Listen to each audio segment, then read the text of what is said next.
Dai, dai, dai, dai, da, da, da. Dai, dai, dai, dai, da, dim. Dai, da, dai, dai, dai, dai, dam. Dai, dai, dai, dai, dai, dam. Dai, da, da, da, da, dim, dam. Da, da, da, di, da, da, da, da, da, dam. Dai, da, da, da, da, da. Dai da dai da da dum dum da dum. Dai dai dai dai dai dai dai. Ay ay ay dai da da da da di dum. Dai dai dai da dum dum dum. Da da da di dum da dum dim da dum. Bienvenidos, bienvenidos todos. Shavua Tov. Que tengan una hermosa semana, que todos tengan muchas alegrías, muchas felicidades. Que el Kodesh Baruj Hu les dé todo lo que necesiten en, en forma espiritual, en lo que necesiten en forma material. Y es importante que en este mes de Adar seamos conscientes de la importancia de estudiar la Torá, de hacer buenas acciones, y que todo eso salga de lo más profundo del corazón. En, en la, en la Perashá Tetzaveh, que estuvimos viendo este Shabbat, se le ordena a Moshe Rabbeinu que traiga aceite puro, eh, recogido de todos los judíos, de todo el pueblo de Israel, que lo tienen que traer. Y esto es parte de toda la construcción del santuario.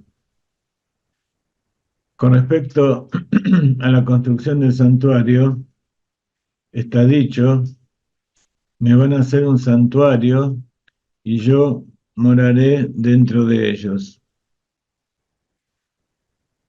Me van a hacer un santuario, un lugar de la morada donde van a poder conectarse conmigo, y tendría que decir, moraré dentro de él, dentro del santuario, pero está dicho, y moraré dentro de ellos. Beazuli Mikdash, Beyahanti, Betoham. Explican nuestros sabios que esa palabra Betoham se refiere a que Dios, cuando nosotros hacemos una morada para Él vive dentro del corazón de cada uno y uno de nosotros. Y cuando nosotros hacemos dentro de nuestro corazón una morada para Él, una morada para Hashem, Akadosh Baruj Hu, entonces nosotros logramos, tenemos el mérito de que Akadosh Baruj Hu permee nuestra existencia, nuestra vida y more dentro de nosotros. Dentro del Beit HaMikdash había muchos utensilios, muchos implementos que se utilizaban para las distintas tareas que realizaban los sacerdotes, que hacían los levitas, y entre esos recipientes, entre esos utensilios, mejor dicho, hay en cada uno un mensaje para nosotros, algo que tenemos que aprender con respecto a la construcción de nuestro tabernáculo dentro de nuestro Mishkan particular. Ese Mishkan, ese Beit HaMikdash, ese templo sagrado que tenemos que construir dentro de cada uno de nosotros.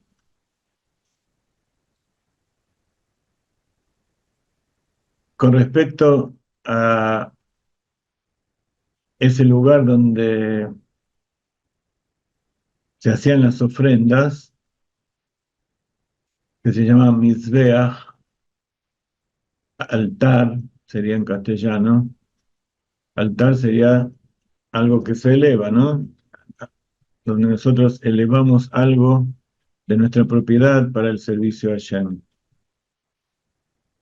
Ese Mizbeach, donde ofrendamos los korbanot quiere decir algo que se acerca a Dios, que se hace sagrado, dentro de, de esos utensilios, esos dos Mizbeach, hay un mensaje profundo para nuestra vida diaria, para saber cuál es el motivo por el cual estamos aquí en este mundo. Había dos tipos de Mizbeach. Estaba el exterior y el Mizbeach interior. Ustedes saben que el santuario del desierto, así como el Bet HaMikdash, estaba compuesto de una pared exterior. En el desierto era una empalizada que rodeaba el santuario interior. Y ese santuario interior eran columnas de oro coronadas por cabezas y pies de plata para unirse entre ellas, cubierto por las pieles que hacían de techo del templo, del santuario. Fuera del santuario, o sea, en el patio, dentro de la empalizada exterior, estaba el altar exterior, el Mizbeach Ahitzon. Y ese estaba hecho de tierra, de piedras, forrado con cobre.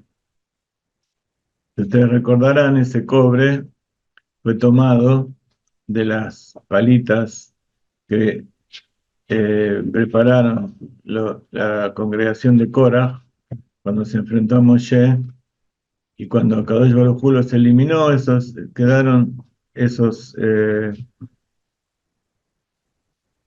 palitas de cobre que cada uno había puesto su incienso, y a pesar de que fue un castigo, de todas maneras, ese cobre fue rescatado y fue utilizado para hacer este santuario, este altar, en recuerdo doble. Uno, en recuerdo de ese pecado que habían hecho toda la congregación de Korah. Y por otro lado, de todas maneras, eran Yehudim, eran judíos, y todos los judíos son tzadikim, son justos. Entonces, eso también es un recuerdo de aquellos que dieron su vida por una causa que no era correcta, pero ellos lo hacían también en cierta medida en aras de Hashem. Ese altar exterior, el Mizbeach Hitzon, tenía la finalidad de ofrendar las ofrendas de animales, de vegetales, todos los tipos de korbanot, las ofrendas olá, completamente, que se acaban en forma completa, las ofrendas de perdón, de expiación del pecado, de promesas, etcétera, etcétera. Había ofrendas comunitarias, se ponían las maderas, los troncos de maderas, se encendía el fuego, y en el primer Bet HaMikdash, eso que ponían ahí arriba era consumido por un fuego que venía de lo alto y consumía la ofrenda. Pero había otro santuario interior, había otro altar en el santuario interior, que era más pequeño, de madera forrado en oro, y sobre él se ofrendaba el incienso, el ketoret. Ese ketoret formaba una nube y se encendía en la parte interior del santuario, y está dicho que esa ofrenda era una ofrenda mucho más elevada, más espiritual. ¿Qué es lo que nos enseña esto a cada uno de nosotros con respecto al servicio a Hashem? Hay cosas que nosotros necesitamos hacer desde un altar exterior, y hay cosas que tenemos que hacer en nuestro altar interior.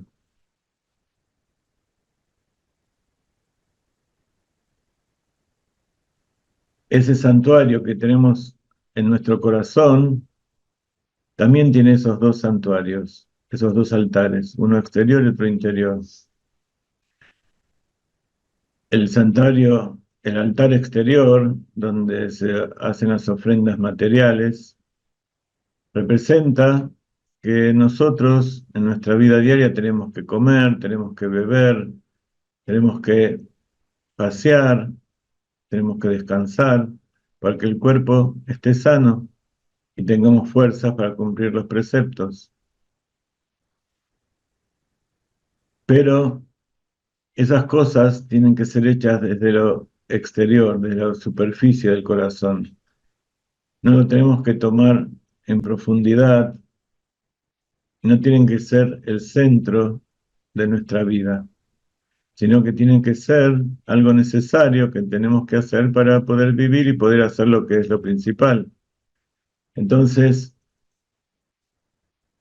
ese entusiasmo que nosotros sentimos por las cosas del mundo, por el dinero, por la comida, por los placeres, en realidad tenemos que hacer que sea algo superficial, que no sea lo que llene nuestro corazón y salga desde el interior, porque ese entusiasmo y esa emoción que sale de lo profundo del corazón, donde se encuentra el alma divina, tiene que ser aplicado, tiene que ser invertido en otra cosa.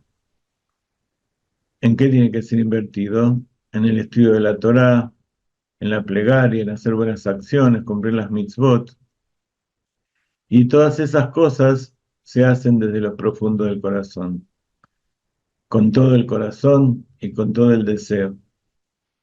Y entonces, así, ese Mishkan, ese santuario que nosotros tenemos dentro del corazón, va a estar también permeado por la presencia de Akadosh Baruj Hu.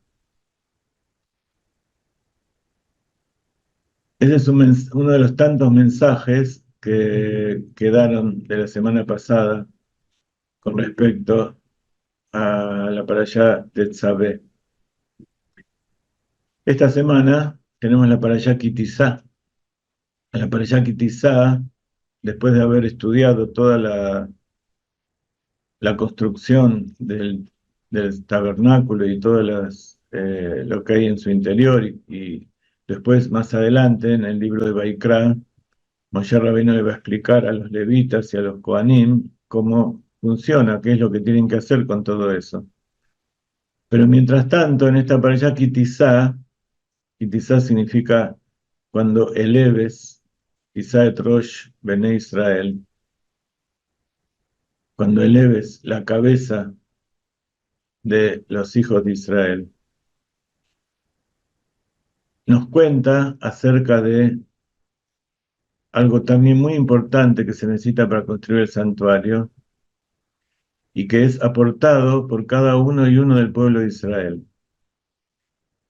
Eso que aporta el pueblo de Israel es un medio shekel de plata, el mahatzita shekel. Ese mahatzita shekel, y esta perashá Kitizá se lee siempre alrededor de Purim, Recuerden que este viernes fue Purim Katán y el Shabbat fue Purim, Shushan Purim, 14 y 15 de Adar, pero era el Adar Aleph, y el festejo principal de Purim se hace en Adar Bet,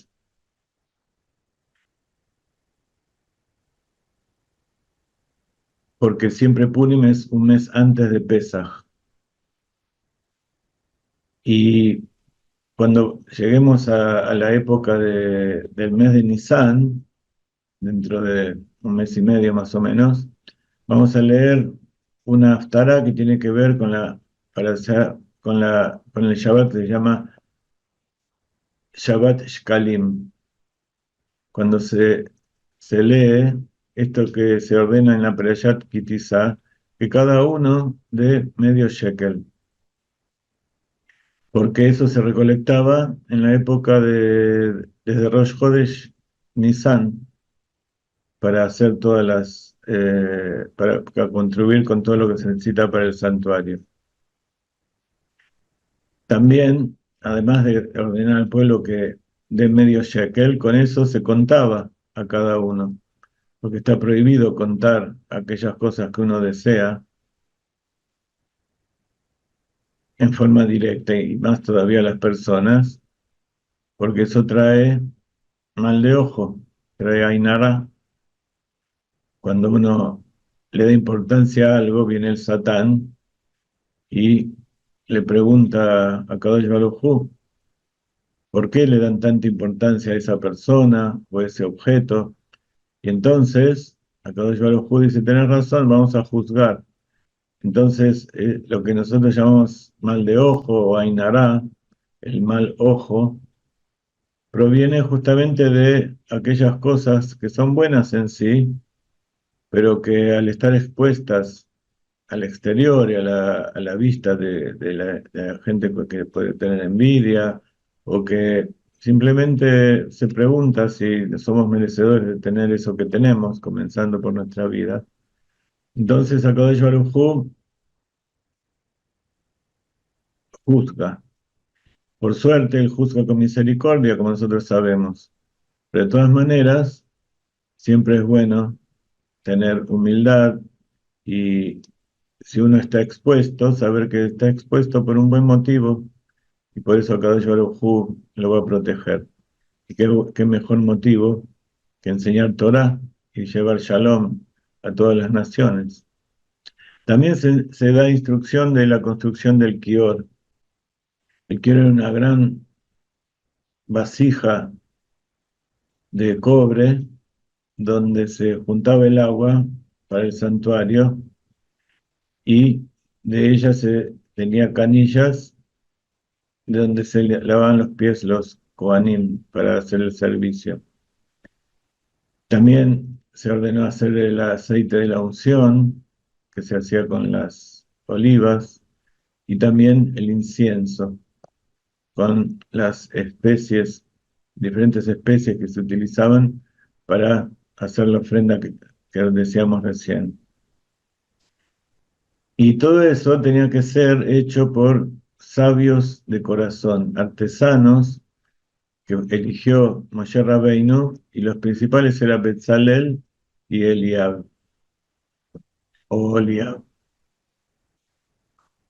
Y también, después de concluir todo esto, Akadosh Baruj Hu ordena la, la observancia del Shabbat para todo el pueblo. Esta observancia de Shabbat es eterna. El pueblo de Israel está ordenado a cumplir el Shabbat para toda la eternidad. Y como está a continuación de la construcción del santuario, entonces de ahí se aprenden las famosas 49 melajot que están prohibidas en Shabbat, que son justamente aquellas que se necesitan para construir el tabernáculo y fabricar todos sus utensilios y tener todos los otros elementos que se necesitan para el servicio en general. También cuenta el tema del becerro de oro. ese tan eh, terrible acto que hizo el pueblo de Israel de adorar a un becerro de oro, porque en realidad ellos querían conectarse con Dios, pero al hacer mal el cálculo de los días que Moisés subió al monte Sinaí para recibir la Torá, pensaron que no iba a volver. Bueno, entonces surge todo el tema de que Dios quiere destruir al pueblo de Israel y Moshe interviene para que no sean destruidos y baja del monte Sinaí con las tablas y las rompe. Cuando vio al pueblo que estaba bailando alrededor del ídolo. Y también destruye el becerro de oro, lo hace limaduras de polvo de oro muy fino y lo tira al mar, tira al agua. Y también ordena matar a los principales organizadores de todo eso. Y entonces ahí sucede algo que ocasionó lo que pasó en la peralla anterior. Ustedes saben que en la peralla anterior Moshe no es nombrado. Por eso empieza la peralla de Atate Tzabel, dijo, y tú, no le dice, Dios ordenó a Moshe, como dice siempre. ¿Por qué? Porque él le dijo, si no perderás al pueblo, entonces borrame de tu libro. Por supuesto, Dios perdonó al pueblo. Eso fue 80 días después, cuando en Yom Kippur, el 15 de Tishrei, el 10 de Tishrei, Moshe Rabbeinu volvió a bajar con las segundas tablas. Por eso se llama el día de la expiación. Dios expió a través de mostrarle al pueblo de Israel que le entregó las tablas de todas maneras. Pero Moshe Rabbeinu fue eliminado de una parte de la Torá, porque todo lo que ordena el tzadik, HaKadosh Baruj Hu lo cumple, incluso si es en forma condicional. Y a pesar de que Dios perdonó al pueblo de Israel, el efecto de ese pecado duró por todas las generaciones, incluso hasta hoy en día.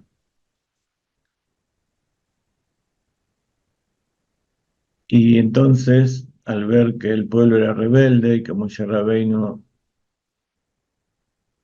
tenía problemas para manejarlo, Dios quiso mandar a un ángel para guiar al pueblo de Israel a la tierra de Israel, pero Moshe Rabbeinu insistió que no tenía que ser un ángel, sino Dios mismo tenía que acompañarle. Así sucedió con las nubes de gloria, con el fuego por detrás y por delante.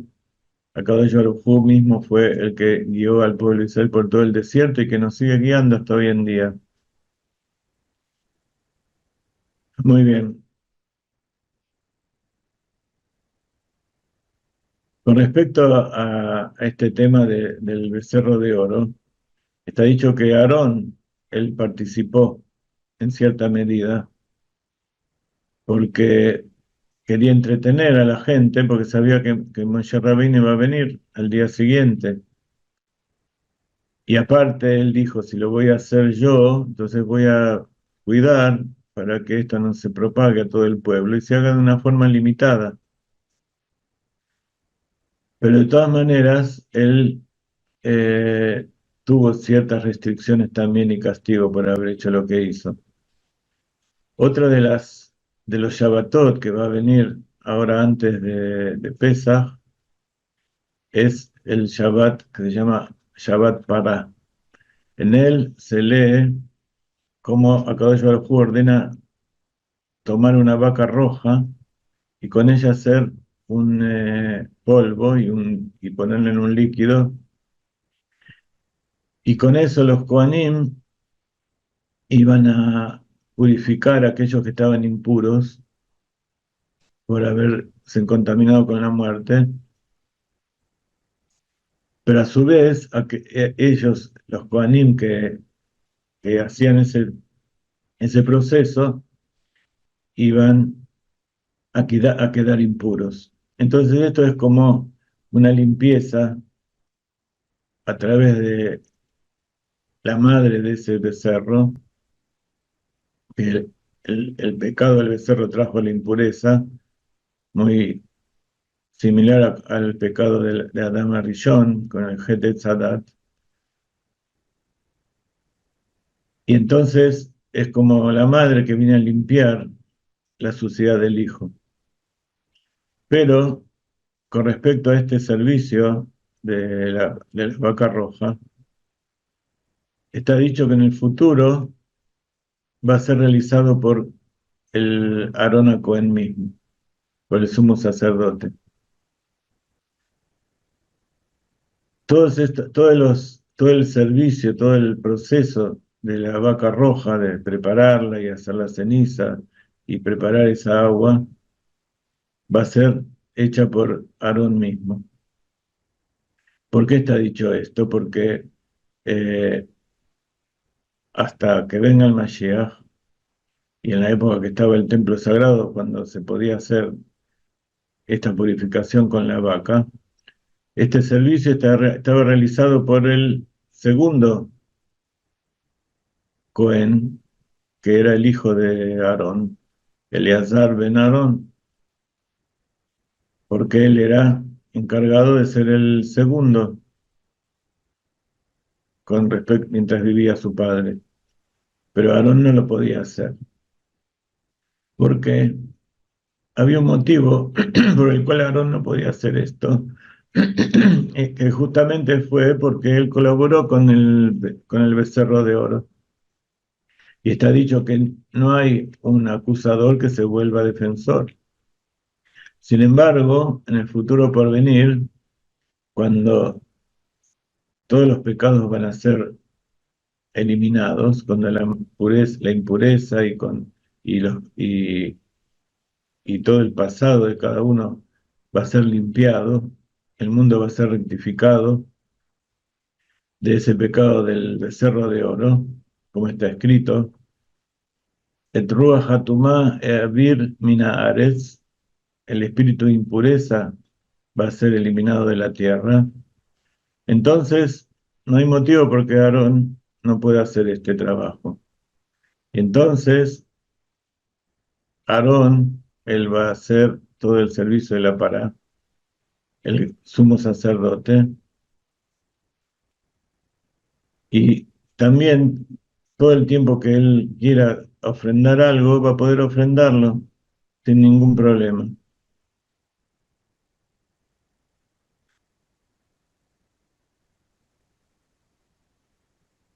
Otra cosa interesante, importante, que aprendemos de la parashá anterior, de la parashá Tetzaveh, es que en la parashá Tetzaveh se cuenta acerca de las prendas del Kohen Gadol. Una de las prendas del Kohen Gadol era el efod.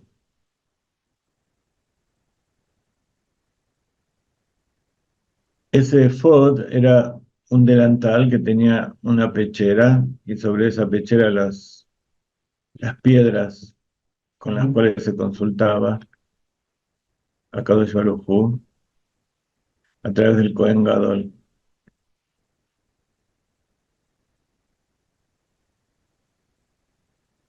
Rashi explica de una manera un poco extraña cómo describe esta prenda del sumo sacerdote. Dice, mi corazón me dice que es una especie de delantal que se ponía como se ponían los ministros en aquella época. Y entonces cuenta que una vez él vio Rashi en una ministra, una de las poderosas de Francia, que iba sobre el caballo, y ella tenía justamente puesto uno de esos delantales, una prenda especial que utilizaban los ministros, la gente de la nobleza. Entonces al principio él se lamentó de haber mirado, de haber visto eso, de haber visto a la mujer andando de esa manera. Pero después, cuando escribió su explicación sobre la prenda del Kohen Gadol, se calmó. ¿Por qué? Porque esto que vio lo ayudó a entender cómo era esa prenda del efod. Entonces, el Rebbe nos dice que hay que decir que esta es una alusión de Rashi. Y mi corazón me dijo a mí,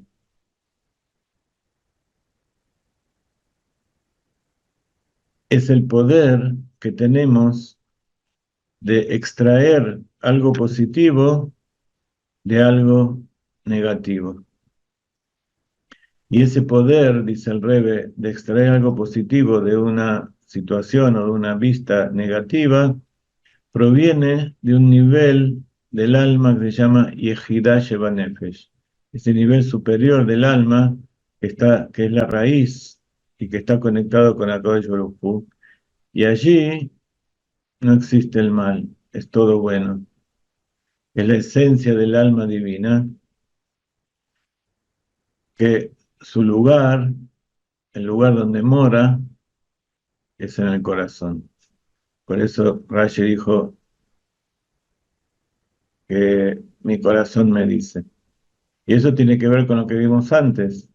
Cuando uno hace un santuario dentro del corazón, o sea, lo prepara y purifica sus cualidades, sus virtudes, a través del estudio de la Torá, a través de rezar, a través de hacer buenas acciones, y ese trabajo de querer conectarse con Akadosh Baruj Hu, entonces obtenemos el poder de ver todo lo bueno que hay en esta realidad que, que nos rodea. Decíamos que esa prenda tenía piedras. Estaba el pectoral que tenía 12 piedras, donde en cada una estaba escrito el nombre de cada una de las tribus, pero también había las que le llamaban Abnei Shoam, unas piedras preciosas que eran dos, que había una en cada uno de los hombros del Cohen, del sumo sacerdote, y que también servía para hacer preguntas que eran contestadas a través de esas piedras. En esas piedras estaban escritos en una 6 nombres de los 6 tribus de Israel y en la otra piedra los otros 6 nombres. Y esos 6 nombres tienen un significado muy, muy importante.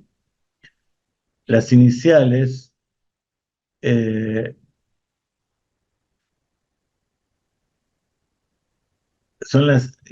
allí estaban escritas las iniciales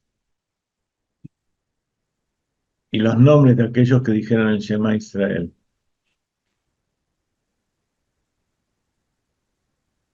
¿Qué significa esto? Que cuando Jacob estaba por morir, o cuando se vio enfermo, él llamó a sus hijos para contarles acerca del final de los tiempos. Al final no les contó, sino que les dio una bendición a cada uno. Pero cuando sus hijos llegaron, acuérdense que era en Egipto y que Jacob sabía que su hijo Yosef era perfecto y había seguido siendo tzadik. De todas maneras, sus hijos podían pensar que su papá no estaba muy seguro de la situación espiritual de ellos, porque, entre otras cosas, habían vendido a su hermano. Entonces, cuando llegaron, se presentaron todos juntos y dijeron: Shema Israel, Hashem Elokeinu, Hashem Echad.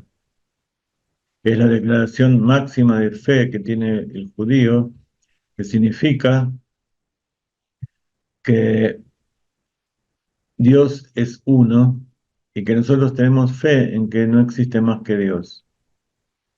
Entonces ahí Jacob vino, se calmó y pudo bendecirlos y dijo: Baruch Shem Kevod Malchuto Leolam Baed.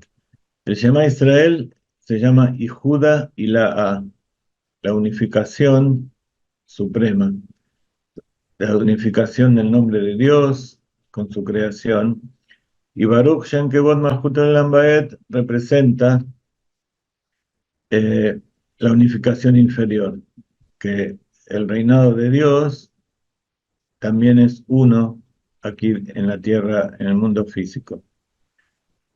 Y la alusión que traen los sabios, y así está dicho en el Trato de Psahim del Talmud, que así como hay 6 nombres en cada lado, también Shema Israel, Hashem Elokeinu, Hashem Echad tiene 6 palabras, y Baruch Shem Kevod Malchuto Leolam Vaed también tiene 6 palabras. Y no solamente eso, los 6 nombres que figuran en el lado derecho de la piedra son los 6 nombres de los 6 primeros hijos de Jacob, cuyas letras de los 6 nombres suman 25. Y del otro lado están los otros 6 tribus, las otras 6 tribus, cuyos nombres también suman 25 con el Colel. Y suma lo mismo, la misma cantidad de letras que Shema Israel, Hashem Elokeinu, Hashem Echad, 6 palabras, 25 letras. Y Baruch Shem Kevod Malchut Olam Vaed, 6 palabras, 25 letras. Entonces, cuando nosotros decimos el Shema Israel y luego decimos en voz baja Baruch Shem Kevod Malchut Olam Vaed, estamos unificando arriba y abajo y estamos atrayendo también ese nivel de Ruach HaKodesh, que ese espíritu profético que había en la unión del Kohen Gadol con esas piedras, de las cuales sacaba esas respuestas que necesitaba saber.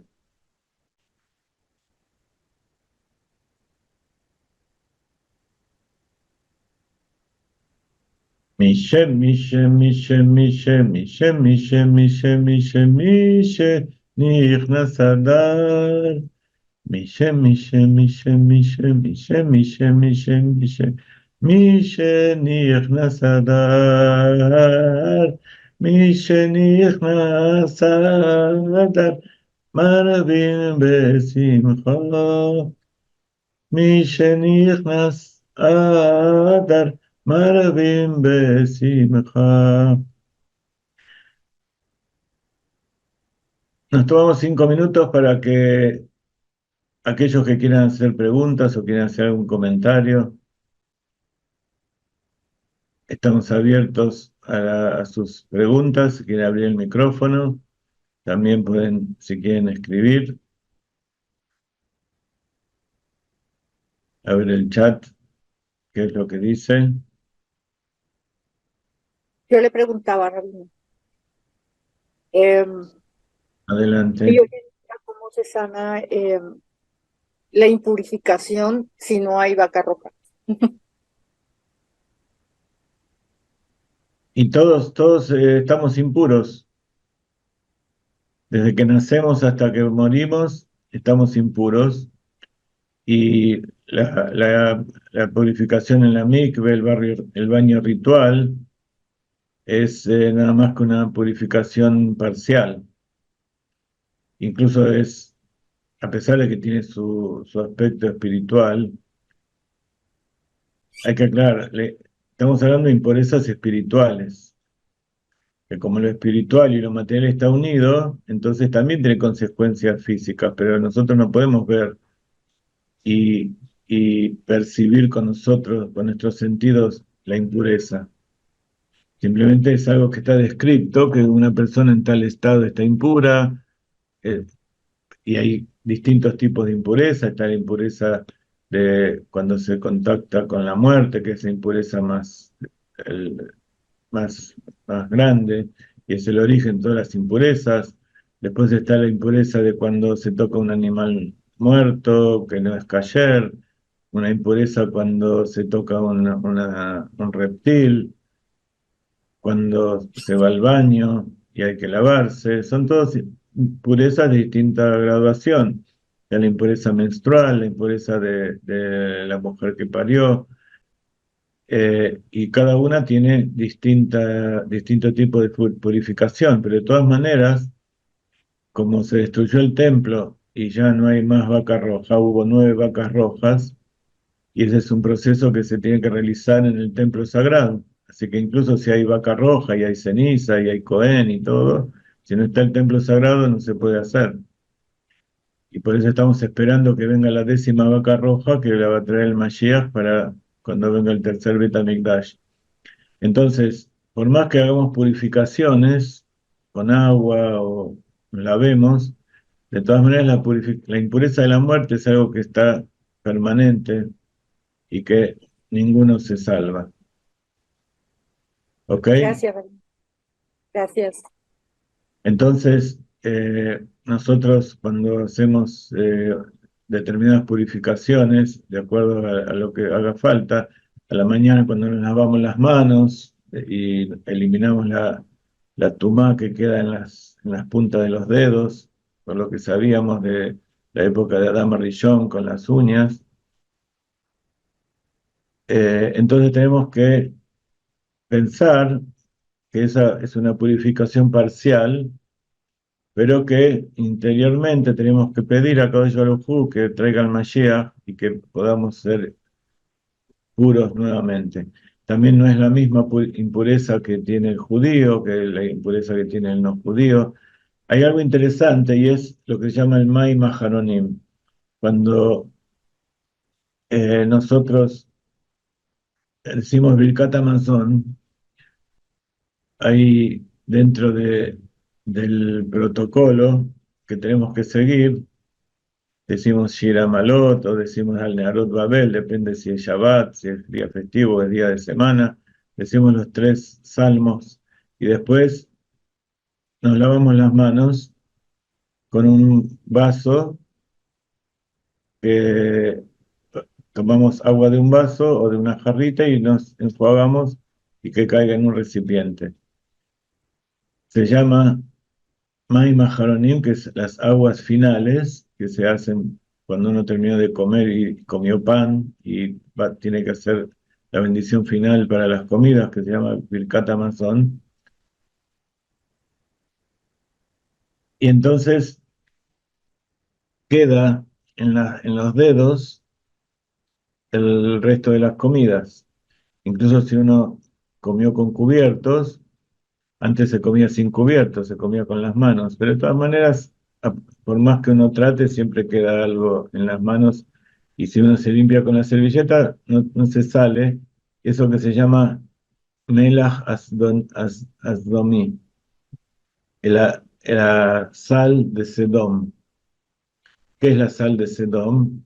Cuando uno come, por más que uno coma en aras del cielo y para alimentarse y ser fuerte para cumplir las mitzvot y todas las cosas, incluso el más tzadik, no hay tzadik que no haya venido al mundo y no haya pecado, siempre tiene un cierto grado de comer por una lujuria o por un deseo físico. Y eso es lo que representa las sales de Sedom. Sedom era esas ciudades pervertidas en la época de Abraham Avinu, que Akadosh Baruj Hu las eliminó con, con el fuego de azufre y en forma terrible. Y se cuenta que la esposa de Lot, cuando se fueron de allí, cuando Abraham las rescató, le dijo que no miren para atrás, pero la esposa miró para atrás y se transformó en una estatua de sal. Esa sal de Sodom representa esa curiosidad de mirar para atrás, porque en realidad era un anhelo de ver qué es lo que había pasado con aquellas ciudades. Entonces es la tendencia que tiene uno a conectarse con la impureza que hay en esas ciudades lujuriosas y que tenían costumbres muy pervertidas. Entonces uno se lava las manos para sacarse esa sal. Pero esa sal no es la impureza que por ejemplo, cuando uno a la mañana se lava, tiene que hacerlo en un lugar, en un recipiente que se usa solo para eso, que lo va a tirar, porque el agua que cae tiene la impureza de la muerte de las que quedan en las uñas. Porque cuando uno duerme, incluso queda en las uñas un 60ª parte de la muerte.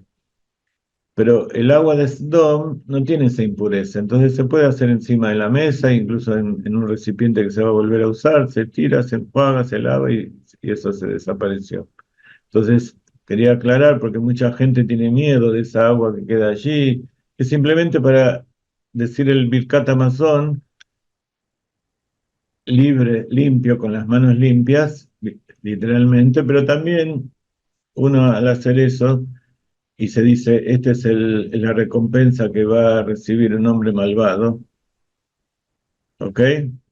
Entonces se está quitando también de su interior aquella poca de deseo por la comida, por las cosas materiales que tiene para poder hacer tefilá, porque en realidad el Birkat Hamazon es una tefilá, como cualquier otra, no se puede hablar y uno tiene que estar hablando con Akadosh Baruj Hu. Baruch atah Hashem, lo que no hemos hablado. Azón estaba la que tuvo vejeno, vejez, verajami, que da, así comienza el Birkat Hamazon, que alimenta a todo lo que existe, vejen, vejeset, verajamim, con gracia, con bondad y con misericordia. Muy bien, esta es una aclaración que tiene que ver con lo que hablábamos y como estamos enseñando Torah a todos, es parte de nuestra charla dominical para el estudio de la Torah. Una Queremos- pregunta, Rabino. Adelante. Esas aguas que ¿Cómo la te llamas? dice Ariel, Ariel, Ok. esas aguas a las que hizo usted referencia al principio, alguna vez escuché que son las aguas de Noah. ¿Es así o no es así? ¿Cuál aguas nombré al principio? Nombré muchas aguas. ¿Las del final de la comida? Sí, cuando se lava solamente esta parte. Ah, no, no tiene que ver con Noah, tiene que ver con esas aguas, tiene que ver con sacarse la sal, que tiene que ver con Sedom, con la lujuria de esos pueblos. Lo que se llama Mei Noach se refiere a las Tirdota Parnasá, se refiere a todo el esfuerzo por conseguir el sustento.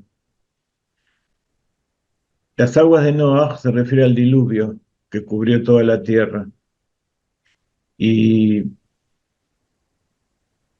esas aguas destruyeron a la humanidad por haber pecado, por haberse desviado y degenerado de tal manera que no podía reconstruirse y solamente siguieron el Noah y sus hijos.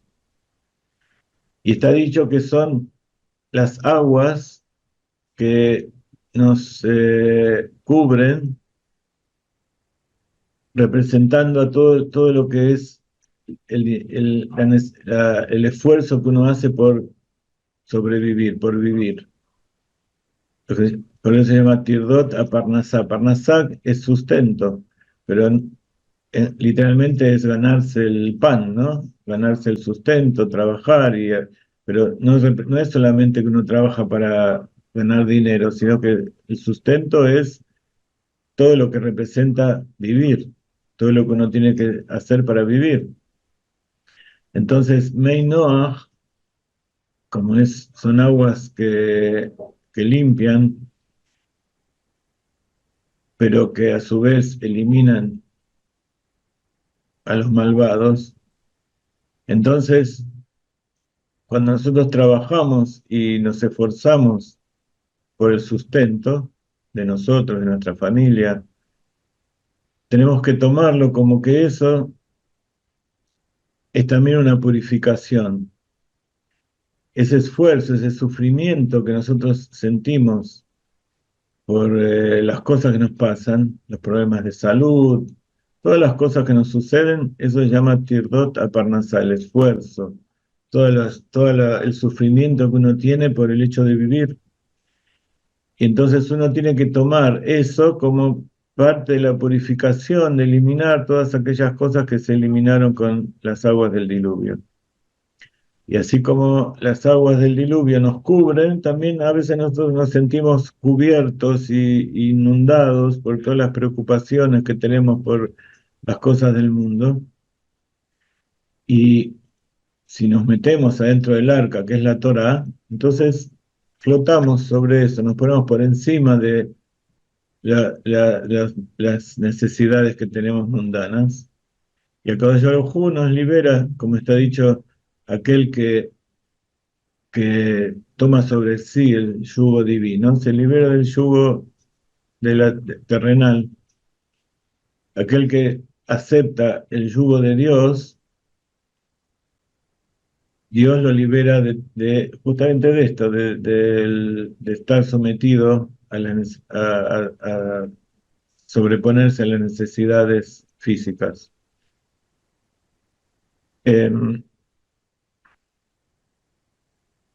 Muy, muy buenas preguntas de todos y muy pertinentes, todo lo que están preguntando, porque son cosas que también inspiran a enseñar y a recordar cosas que tienen que ver con esto.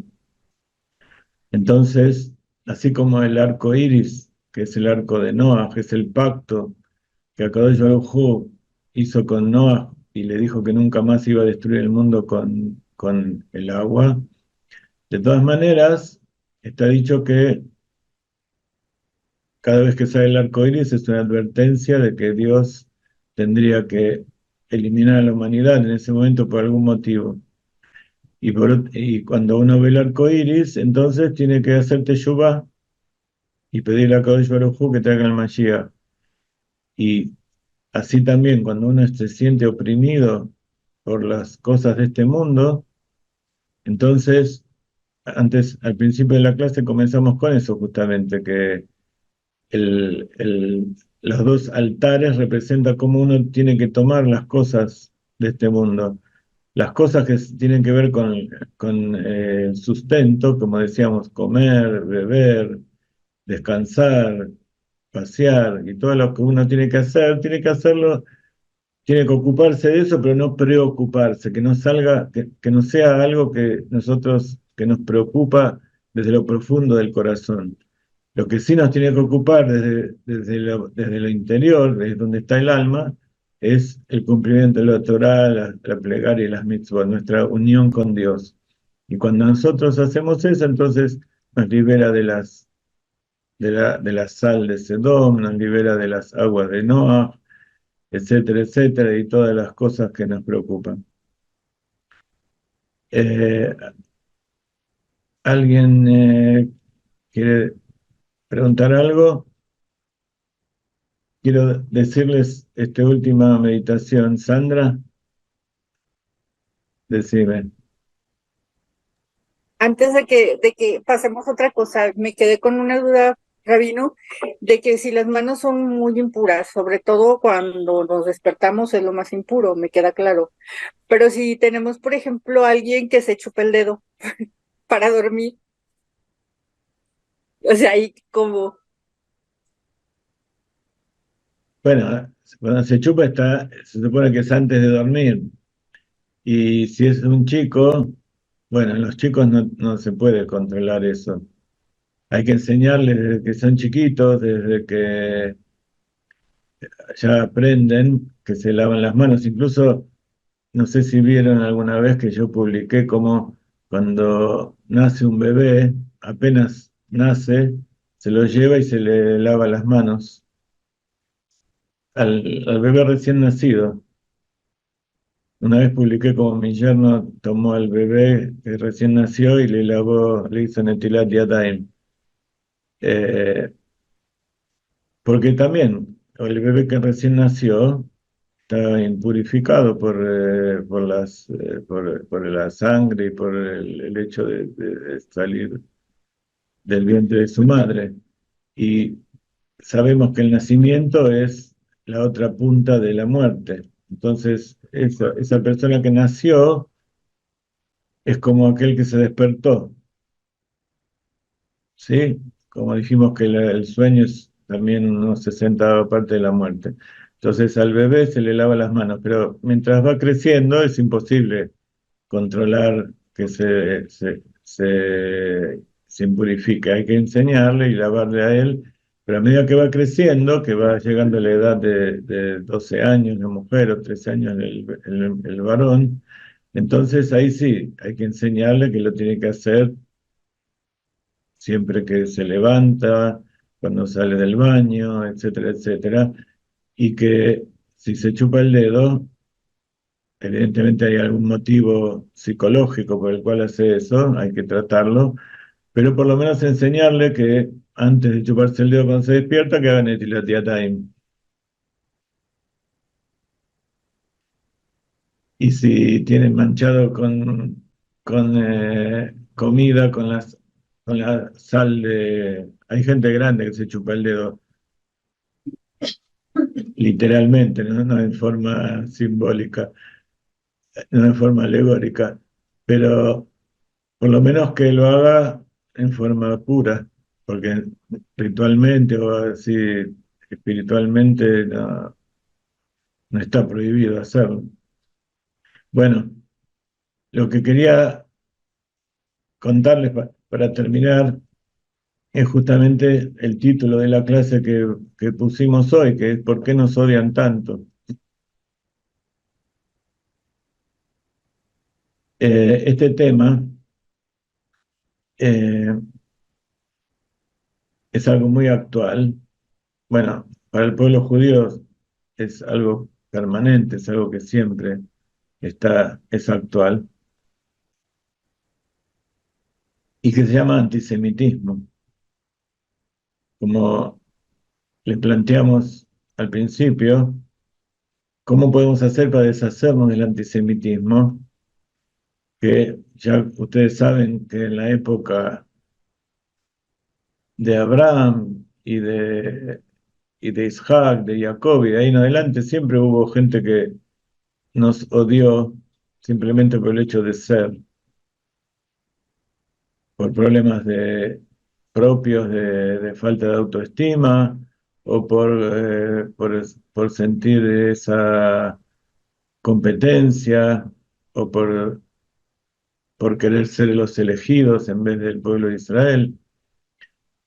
Pero hasta los nazis y ahora vemos el Hamas y todos los que nos rodean y nos odian, en realidad no buscan nada nuestro. Lo único que quieren es que desaparezcamos.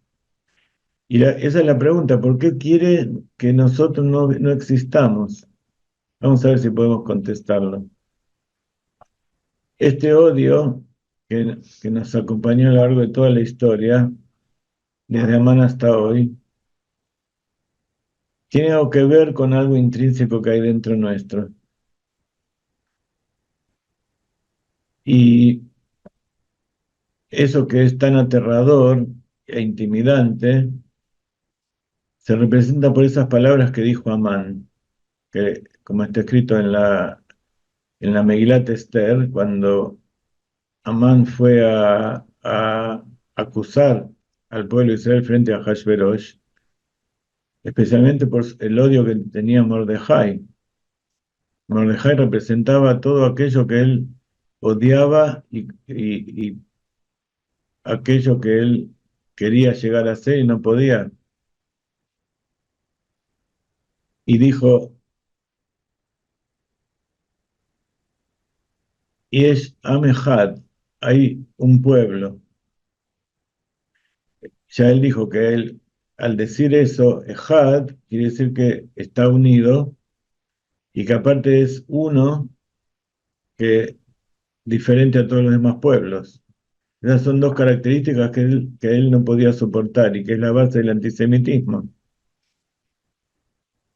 Y dijo, y su religión es diferente de las demás naciones, de la religión que tenían las demás naciones. ¿Por qué uno tiene que ser diferente? ¿Por qué tiene que ser alejado y separado de los demás. Una de las características del judío es que tiene audacia, tiene insolencia. ¿Qué fue lo que más le molestó y que irritó a Amán? Como está dicho sobre Mordejai, lo nikra velo istajabe, no se va a arrodillar y no se va a inclinar. ¿Por qué? Porque él era un ministro de la corte del rey y un ministro muy importante, a tal punto que, como cuenta la Megilá, el punto cúlmine del milagro de Purim es esa noche que el rey no podía dormir. Y esa noche que el rey no podía dormir, le pidió a sus sirvientes que le traigan el libro de memorias del reino. Y entonces, el milagro principal es algo que en toda la Megilat Esther no hay milagros revelados, sino que son todas cosas que suceden investidas, milagros investidos dentro de las cosas normales, dentro de la naturaleza, que también es la esencia del pueblo de Israel. Y algo que parece tan natural y tan acraí, algo tan, ¿cómo se dice?, al azar, es que abrieron el libro en un lugar específico, como cuando nosotros abrimos el Igreta Kodesh un libro, de repente eso que estamos viendo es un mensaje que Hashem nos está dando. Cuando abrieron ese libro, apareció una historia justamente de un hombre que había salvado al rey en determinado momento porque había un complot y él fue a decirle al rey y se salvó.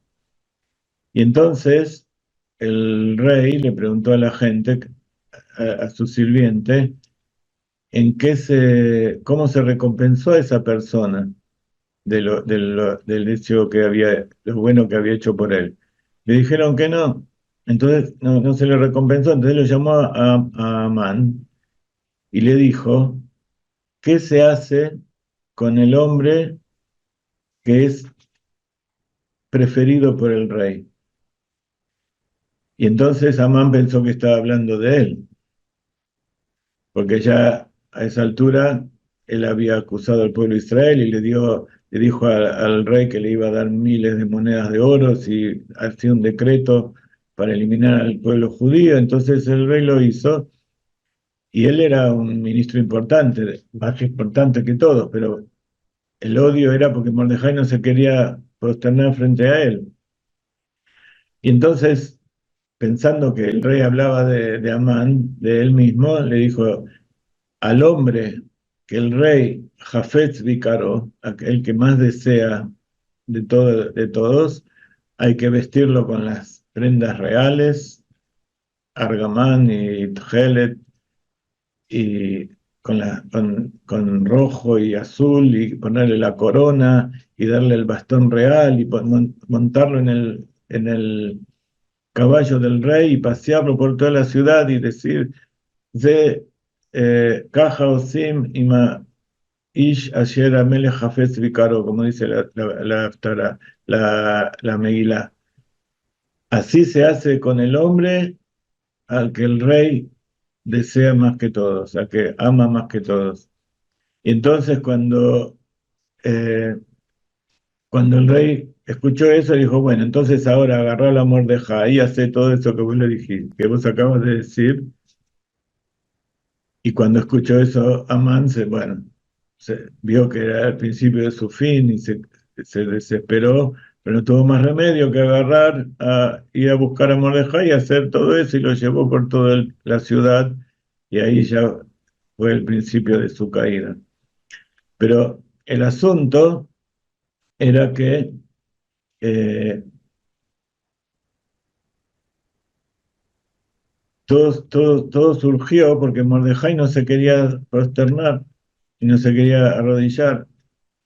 Y al final de cuentas, ¿qué es lo que le estaban pidiendo? Que se incline ante Amán, ante el rey.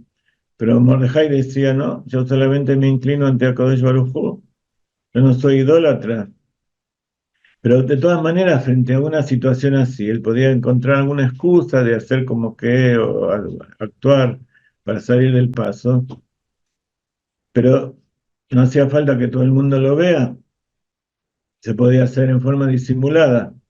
Pero sin embargo, Mordejai se aseguró que todos vean que él no se inclinaba frente a Amán y frente al rey. Y iba por todos lados con su barba, con su tzitzit, con la vestimenta judía y todas las costumbres extrañas que tenemos. Y para la gente, y sobre todo a Amán era una provocación. Somos provocadores. En resumen, puede ser que somos odiados por los religiosos. Pero esto no es una declaración antisemita. ¿Por qué? Porque ya está dicho que en el monte Sinaí, cuando el pueblo estaba allí, ¿y por qué se llama Sinaí? Porque es la causa de la Siná, que es Siná el odio. El hecho de que el pueblo de Israel estuvo en el monte Sinaí y recibió la Torá es el motivo por el cual hay odio entre Israel y las naciones del mundo. En el monte Sinaí Dios nos eligió de entre todas las naciones, nos dio la Torá, y eso nos convirtió en diferentes y extraños, como cuando hay en el colegio estaban todos los chicos estudiando, pero había uno que se llevaba, era el abanderado, que llevaba la bandera en los actos.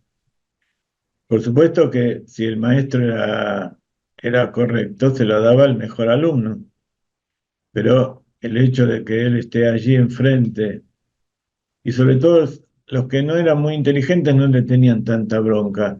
Los que más bronca le tenían eran los que estaban muy cerquita y que por un pelito no les tocó a ellos.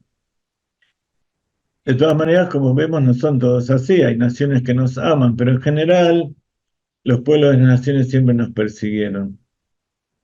Somos como ese hijastro de la familia de las naciones que no puede encajar dentro de la casa. Y como no podemos encajar, estamos todo el tiempo pensando cuál puede ser la solución, porque tenemos libre albedrío. ¿Qué pasa si nos quitamos la barba, nos sacamos los tzitzit y dejamos de adherirnos a nuestras costumbres ancestrales y nos adaptamos, nos asimilamos al mundo, como lamentablemente pasa tanto y hoy también en nuestros días? ¿Y todo eso para qué? Para demostrarle al mundo que somos seres humanos como ellos. Todo el tiempo, desde Israel, hay explicaciones y excusas y demuestran que en realidad nosotros no somos mejores ni peores, sino que somos iguales que todos, y eso es simplemente una equivocación. Cuando los nazis atacaron, no preguntaron si cumplían las mitzvot o no cumplían las mitzvot. Simplemente por el hecho de ser judío, los mataron. Cuando atacaron ahora el 7 de octubre, los primeros que mataron fueron a gente que no cumplía la Torá. Los que estaban en ese festival donde estaban borrachos y drogados, y había ese festival, el símbolo del festival era un Buda, una estatua de Buda, así que ellos fueron y los mataron, no porque eran religiosos. Incluso los kibutzim que estaban por allí, que están allí, ahí justamente vive gente que quiere unirse, son los que le daban trabajo a los musulmanes que venían de Gaza y querían ser uno con ellos, querían ser parte del mundo porque somos diferentes. Fueron los primeros que fueron asesinados. Porque podemos demostrarle al mundo que somos como ellos. Y entonces, aquí se nos abrió una puerta. Ahasveros invitó a todos los pueblos, incluso a todos los judíos, a la gran fiesta. Ahí había alcohol gratis, había música disco, bueno, ya música disco ya está fuera de moda, pero me entienden. Y allí, música, sí, música retro, música trance, no sé. Y entonces allí vamos a ser todos iguales. Y como cuenta la Meguila, hubo mucha gente que estaba asimilada y que fue, y que incluso está dicho que Ahasverosh puso algunos de los utensilios de vasos y copas del templo para que lo usen y los mancillen. Y entonces ellos dijeron, bueno, está bien, ¿qué pasa si vamos a comer? Incluso vamos a comer comida kasher, hacemos comida kasher, pero estamos juntos con todos, ¿qué problema hay? Vamos a festejar junto con el rey y entonces vamos a eliminar el antisemitismo. Pero resulta que eso no funciona. No hay nada que se puede hacer. Mordejai el judío ya nos puso en aprietos a todos los judíos.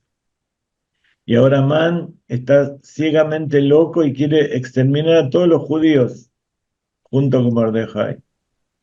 Es imposible convencerlo de que somos personas normales, que no tenemos cuernos. Yo los conozco, dice Amán. Todos ustedes están con Mordejai, no me van a engañar. Dentro de cada judío veo al rebelde Mordejai.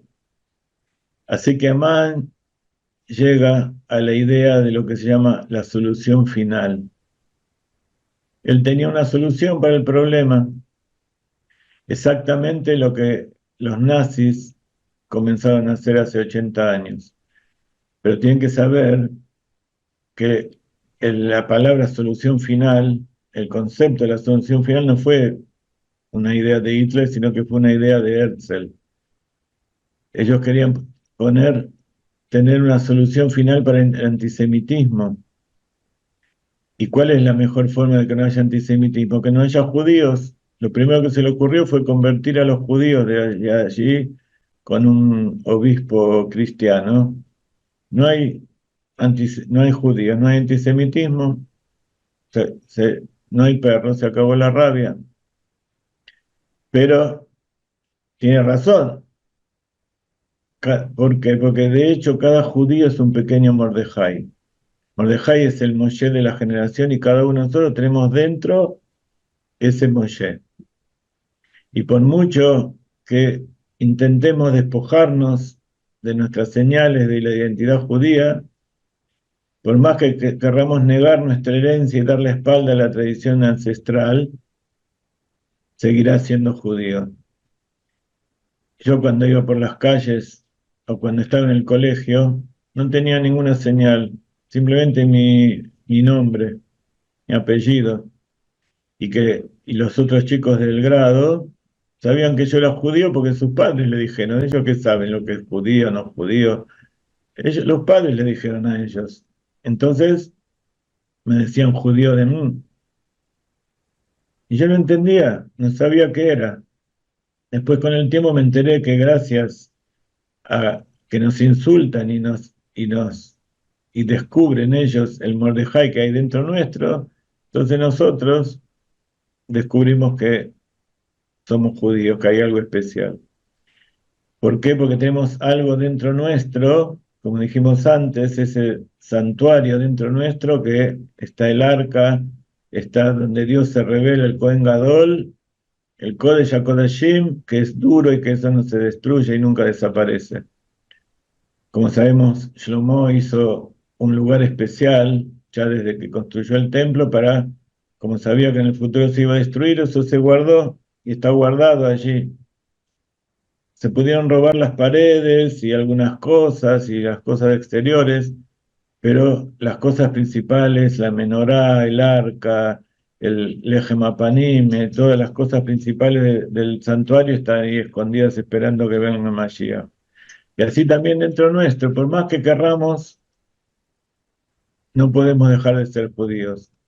Entonces, ¿qué hay que hacer si no podemos deshacernos de esa singularidad, de esa especialidad de ser judíos y podamos regocijarnos con ellos, con eso y llenarnos de orgullo de ser judíos por lo que tenemos y que no haya antisemitismo? ¿Cuál es la verdadera solución final? Porque no solo somos odiados porque somos diferentes, porque tenemos Torah y cumplir las mitzvot, porque aquellos que son simplemente diferentes no producen ese odio visceral, ese odio abismal que sentimos que existe. El monte Sinaí, allí descendió el odio a las naciones. ¿Por qué? Porque no se unieron a nosotros. Dios les ofreció la Torá a todas las naciones y no la quisieron. Y después se arrepintieron, pero para ellos ya no hay lo que hacer, pero sí hay lo que hacer. ¿Por qué? Porque hay algo en la Torá que pertenece a toda la humanidad, porque la Torá fue dada para toda la humanidad. Dios quiso dársela a todos, que todos cumplan, y solo el pueblo de Israel la recibió. Y somos odiados porque nosotros les recordamos a todos a dónde tenemos que ir. La ley de Moshe todavía está esperando a todas las naciones y las llama para que vengan y prueben cuál es la verdad y la fe para conocer al Creador del universo y lo que Él nos da. Entonces, ¿cuál es la solución al problema del antisemitismo, al problema del judío? ¿Qué debemos hacer y qué tenemos que ofrecer a los pueblos del mundo? Tenemos que cada vez más reforzar nuestra identidad judía, sin tener vergüenza y sin escondernos. Y para los pueblos del mundo tenemos una sugerencia muy simple, y aquí está la solución final al problema judío. Si no puedes vencerlos, únete a ellos. Como está dicho en el libro de Esther, y muchos de los pueblos de la tierra se convirtieron al judaísmo. Cuando Esther vino y cayó Amán, el decreto de exterminio, el rey no lo podía anular, pero sí firmó otro decreto que el pueblo de Israel se podía defender.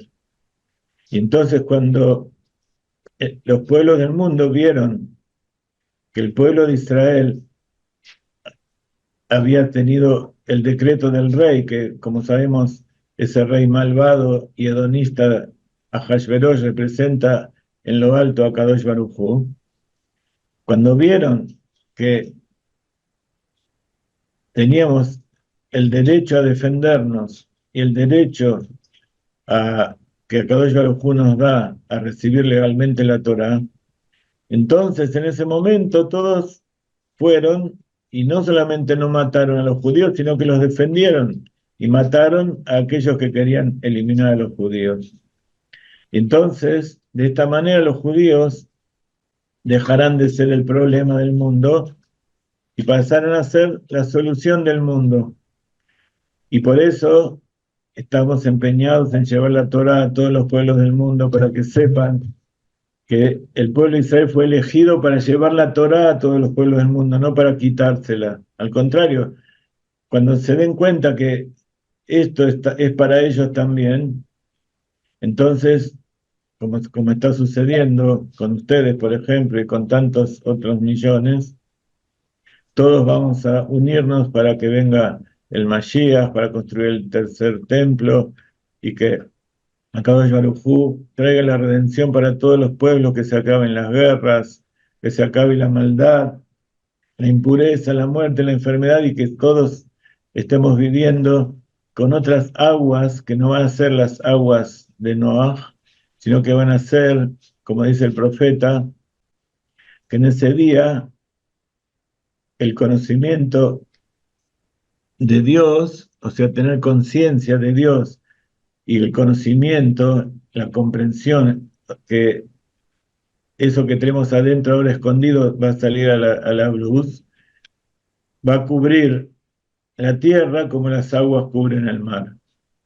Entonces, el trabajo nuestro es transformar esas aguas del diluvio en las aguas puras que representan esa vaca roja que limpia la impureza del becerro y que limpia la impureza de la muerte. Porque en ese momento la muerte va a ser eliminada de la faz de la tierra.